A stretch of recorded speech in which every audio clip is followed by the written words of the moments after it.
అవకతవకలు కానీ మన కేవలం ఒక కాళేశ్వరం మీద 85 నుంచి 90,000 crores ఖర్చు పెట్టి కనీసం 90,000 ఎకరాలు కూడా మనం సాగునీరు ఇవ్వలేకపోయినారు.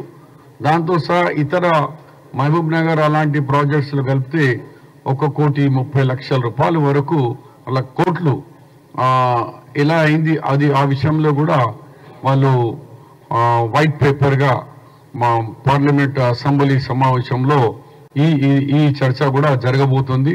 ఆ డీటెయిల్స్ కూడా ఇస్తే ఆ పార్టీలో మొత్తం రాష్ట్రంలో మేము 6 డిక్లరేషన్ ఎట్లా తీసుకుపోయినామో ప్రజా గ్యారంటీ స్కీమ్స్ అలాంటిది ఈ కార్యక్రమాన్ని కూడా ప్రజల్లో తీసుకుపోతున్నాం.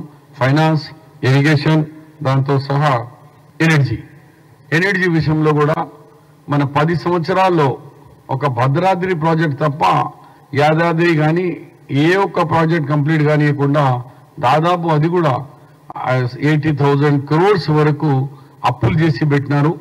ఈ పరిస్థితి చాలా ఘోరంగా ఉంది. మరి దాన్ని కూడా అసెంబ్లీలో చర్చలోకి రాబోతున్నది. ఆ వివరాలు కూడా పిఎస్సి మెంబర్లకు తెలపడం జరిగింది. అది ఎందుకంటే అసెంబ్లీ